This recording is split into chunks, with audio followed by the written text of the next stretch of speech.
Good morning students हमने अपनी last video में जो टॉपिक कंप्लीट करा था वो था that is the female gamete complete कर लिया था और हमने इसके अलावा फॉर्मेशन ऑफ ग्राफियन फॉलिकल तक कंप्लीट कर लिया था।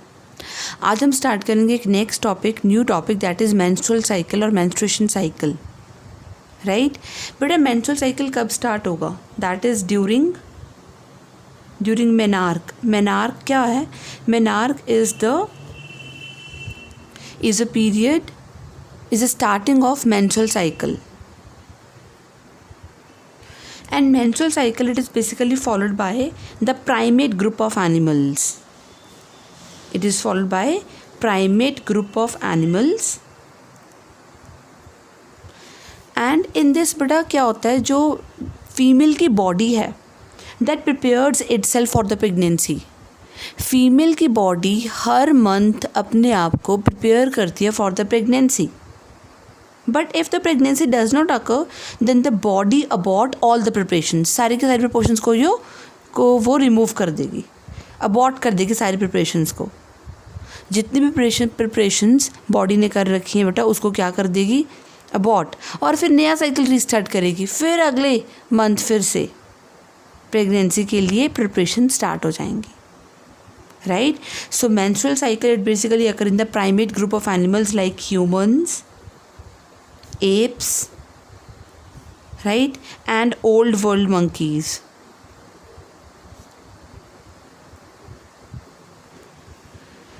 So what is menstruation? But a menstruation is a bleeding of the uterus. ये bleeding from the uterus of adult female at the regular interval of 1 lunar month is the bleeding from uterus of adult female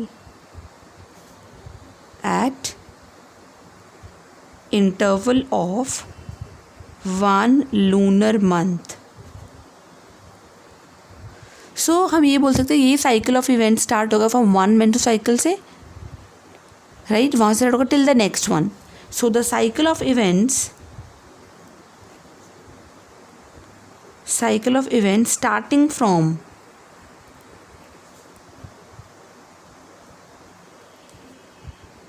starting from one menstrual cycle।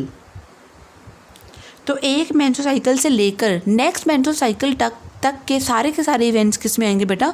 Menstrual cycle में। So the cycle of events starting from one menstrual cycle till the next, it is known as menstrual cycle, and we know that it is under the hormonal control, right? So if the pregnancy, अगर pregnancy होगी बेटा फिर तो menstrual cycle stop हो जाता है for the 9 months। लेकिन अगर प्रेगनेंसी नहीं हुई, if pregnancy do not occur, तो क्या होगा? If pregnancy do not occur then the body abort all the preparations done, then the body abort all the preparations done, right, and restart the next cycle। बेटा menstrual cycle के phases हैं, 4 phases. Menstrual cycle included 4 phases. First is a bleeding phase, इसको हम menstrual phase भी बोलते हैं।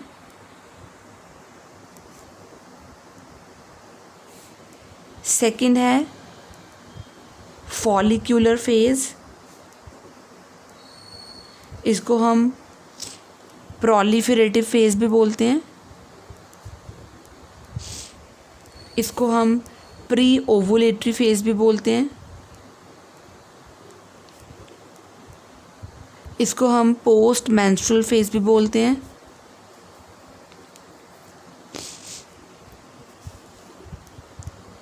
और इसको हम oestrogenic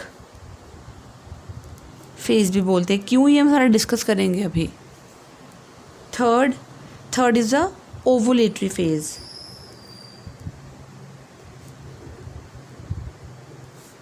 and fourth is the luteal phase. Luteal phase को एक और नाम से जानते हैं हम, दैट इज सेक्रीटरी फेज. और इसको एक और नाम से प्रोजेस्ट्रॉनिक फेज, और एक और नाम से पोस्ट ओवुलेटरी फेज, एक और नाम that is pre menstrual phase.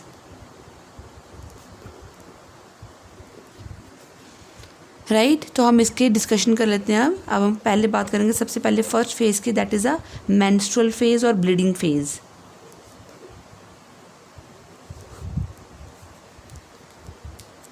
Right, तो होगा क्या इसमें बेटा, क्या क्या चेंजेस आएंगी.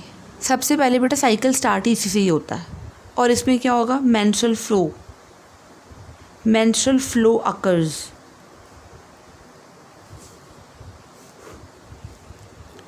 राइट, एक्चुअली जब फर्स्ट डे स्टार्ट होता है मेंस्ट्रुअल साइकिल का, that marks the beginning of the next cycle. Right, और ये जो फेज होता है that last for about 3 to 5 days तक के लिए रहता है, ये ब्लीडिंग फेज. और इस फेज में क्या होगा स्टूडेंट्स, प्लीज़ नोटिस, इसके भी 2 आगे फेजेस होंगे.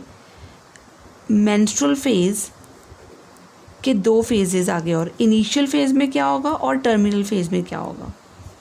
Initial and terminal phase. बेटा जो इनिशियल फेज होता है ना, इसका इनिशियल फेज में जो हॉर्मोन्स होते हैं GnRH, कौन कौन सा, that is gonadotropin releasing hormone, FSH follicle stimulating hormone, LH is luteinizing hormone, estrogen and progesterone. बेटा इनका लेवल हो जाएगा बिल्कुल लो, बिल्कुल लो. इनका हार्मोन, इनके लेवल लो होते ही स्टार्ट होएगी मेंस्ट्रुअल साइकिल, यानी कि bleeding phase. So production of LH reduce. Right, corpus luteum ख़त्म हो जाता होता है. आपको याद होगा, देखो अगर नया साइकिल शुरू हो रहा था, कॉर्पस ल्यूटियम ख़त्म हो गया था और क्या बन गया था, corpus albicans, white scar like body. तो वो तो ख़त्म ही हो गया था. तो अगर वो ख़त्म हो गया तो वो क्या रिलीज़ नहीं करेगा, याद करो, उसका काम था प्रोजेस्टेरॉन रिलीज़ करना, वो रिलीज़ ही नहीं करेगा प्रोजेस्टेरॉन. तो ऑस्ट्रोजन भी ख़त्म, लो, प्रोजेस्टेरॉन भी लो हो जाएगा. Right, ultimately GnRH, FSH and LH क्या हो जाएंगे, लो. राइट, और बेटा यूट्रस में क्या क्या चेंजेस आएंगी, वो क्या चेंज आएगी यूट्रस में, मैं आपको बता दूं. यूट्रस की जो एंडोमेट्रियम लेयर होती है, बेटा आपको याद होगा यूट्रस की 3 लेयर्स थी, लेकिन जो एंडोमेट्रियम वाली लेयर होती है यूट्रस की, उसका एक और नाम होता है, that is the stratum फंक्शनैलिस.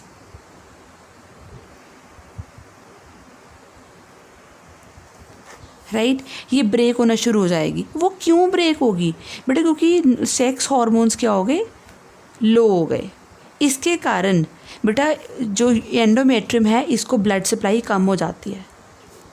Endometrium को जैसे ही ब्लड सप्लाई रिड्यूस हो जाएगी, जब ब्लड सप्लाई रिड्यूस होगी बेटा एंडोमेट्रियम को, तो ये जो लेयर होगी ये क्या हो जानी शुरू हो जाएगी बेटा, डीजनरेट होनी शुरू हो जाएगी.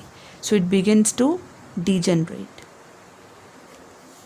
इसके अलावा बेटा क्या होता है कि जो सेक्स हार्मोन्स तो कम हो गए थे, लेकिन प्रोस्टाग्लैंडिन्स बनते हैं. क्या बनते हैं, प्रोस्टाग्लैंडिन्स. ये जो प्रोस्टाग्लैंडिन्स होते हैं, ये क्या करते हैं, ये प्रोस्टाग्लैंडिन्स जो होते हैं ना, ये बेटा मायोमेट्रियम, याद है यूट्रस की मसल वाली लेयर, मायोमेट्रियम को क्या करते हैं बेटा, ये मायोमेट्रियम को कॉन्ट्रैक्ट कराती हैं. अगर ये कॉन्ट्रैक्ट होएगी तो सोच के देखो, एंडोमेट्रियम टिश्यू बॉडी से बाहर नहीं आएगा फिर, क्योंकि वो तो डेड हो चुका ऑलरेडी. जब मसल लेयर कॉन्ट्रैक्ट होगी तो एंडोमेट्रियल टिश्यू उससे क्या हो जाएगा, withdraw. Right, dead endometrial tissue क्या हो जाएगा बेटा, रिलीज होना शुरू हो जाएगा from the uterus cavity through the vagina. So ultimately endometrium जो होगा dead, it releases from uterus cavity. Uterus cavity से ये रिलीज़ हो जाएगा, राइट। और यही प्रोसेस चलता रहेगा for 4 to 5 days, right. Menstrual flow में होता क्या है बेटा, मेंस्ट्रुअल फ्लो जो है that includes what, it include बेटा endometrium tissue, break down of endometrium tissue, endometrium tissue होगा उसमें, और क्या होगा sometimes soft tissue of myometrium, soft tissue of myometrium. Students myometrium आपको याद है, this is a muscle layer of the uterus, right. इसके अलावा जो यूट्रिन एपिथेलियम ग्लैंड्स होती हैं वो, यूट्रिन एपिथेलियम ग्लैंड्स के अलावा ब्लड वेसल्स, और तो और साथ में होगा अनफर्टिलाइज्ड ओवम। बेटा मैंने पहले भी बताया था कि जो ओवम होता है जब वो फर्टिलाइज नहीं होता तो वो एज सच रिलीज हो जाया करता है बॉडी से, सो अनफर्टिलाइज्ड ओवम भी साथ में क्या हो जाएगा, रिलीज हो जाएगा, राइट। और कितना ब्लड रिलीज होता है बेसिकली 50 to 100, लेकिन अगर मोर प्रिसाइजली लें तो मेंस्ट्रुअल साइकिल में रिलीज होता है about 40 to 80 ml of blood per cycle, इतना ब्लड रिलीज होता है, 40 to 80 ml of the blood. अब यहाँ पे क्वेश्चन कि जो मेंस्ट्रुअल ब्लड है that do not get clot क्यों नहीं होता बेटा, क्योंकि उसमें प्रेजेंट होते हैं fibrinolytic enzymes, right. Due to the presence of fibrinolytic enzyme,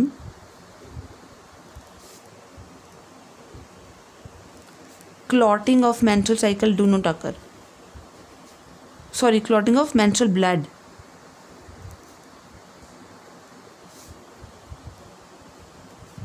do not occur, right? So बेटा ये हमारे पास अभी हम बात कर रहे थे इनिशियल फेज़ की। आपको याद है मैंने बताया था मेंस्ट्रुअल जो ब्लीडिंग फेज़ है उसके भी ये 2 फेजेस हैं, इनिशियल फेज़ है और एक टर्मिनल फेज़ है, राइट। तो हम बात कर रहे थे अभी किसकी, that is the initial phase, right. So menstrual cycle बेटा तभी होगा, ये बात याद रखना, जब ओवम फर्टिलाइज नहीं हुआ है। अगर ओवम फर्टिलाइज हो गया तो मेंस्ट्रुअल साइकिल क्या हो जाएगा, स्टॉप। लेकिन ये ज़रूरी भी नहीं है, समटाइम्स क्या होता है due to poor health, due to stress condition menstrual cycle stop हो जाता है, राइट। एंड बिफोर मेंस्ट्रुएशन कुछ PMS शुरू हो जाते हैं। बिफोर मेंस्ट्रुएशन क्या स्टार्ट होता है बेटा, PMS। What is PMS, pre menstrual syndrome, pre menstrual syndrome. अब ये क्या होता है बेटा, इसमें irritability, mood swings and memory gland जो है, memory gland tenderness, pain start in the mammary glands, sometimes not in all the cases, right? So this is about the initial phase of the menstrual cycle.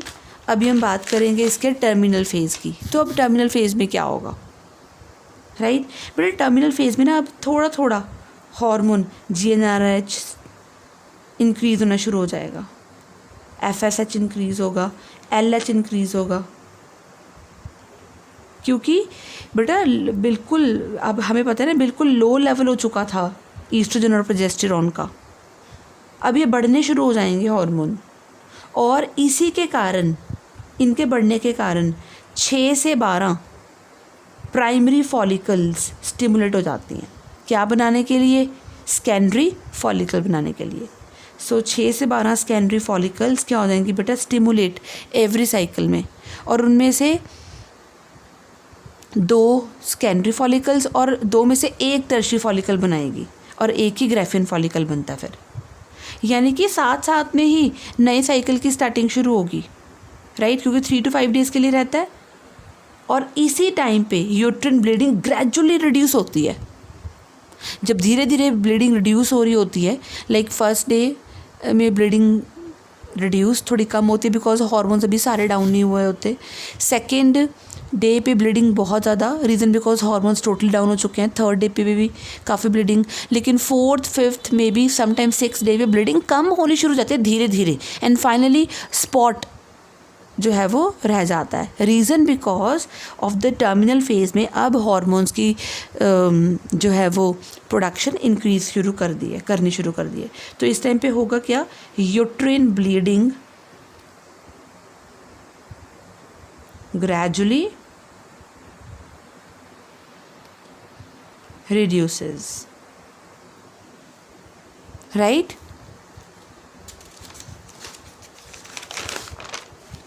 Clear? तो ये था हमारे पास इसका first phase, that is a bleeding phase. अब हम बात करेंगे इसके सेकंड फेज की।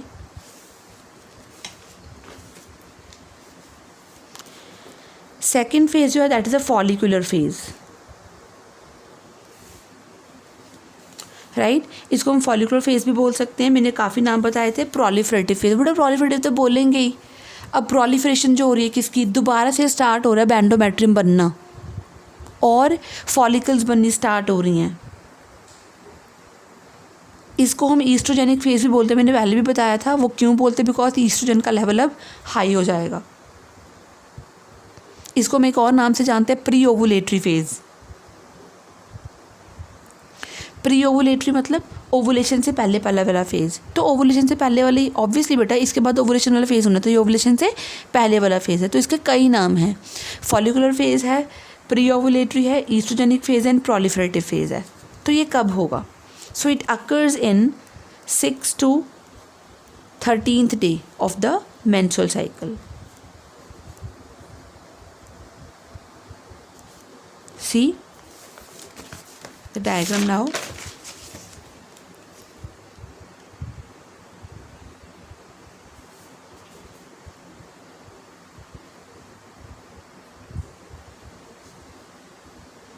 राइट? तो यहाँ पे देखो डे 1 to हम डे 5 यहाँ तक हम बोल सकते हैं इट इज़ मेंस्ट्रुअल और ब्लीडिंग फेज। अब डे 6 to डे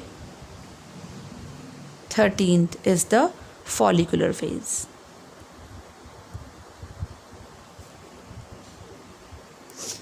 राइट? तो हम बात कर रहे थे फॉलिकुलर फेज की भी, बेटा इसके भी आगे 2 स्टेजेस हम लेके चलेंगे फॉलिकुलर फेज़ के। पर स्टेजेस बताने से पहले मैं बता दूँ इसमें होगा क्या। बेटा इसमें धीरे धीरे FSH, क्योंकि FSH कहाँ से प्रोड्यूस होता है, पिट्यूटरी से। पर ये FSH जो है, ये पिट्यूटरी जो है, ये किसके कंट्रोल में होता है बेटा, hormone GnRH, that is gonadotropin releasing hormone from the hypothalamus. और वो क्या कराएगा अब बेटा फॉलिकुलर फेज में, ने भी बोला क्या बढ़ेगा, FSH इंक्रीज होना शुरू होगा। और इसके कारण ही क्या होंगी बेटा, फॉलिकल्स जो हैं वो उनकी ग्रोथ होनी शुरू हो जाएगी, यानी कि ovarian follicles begin to grow,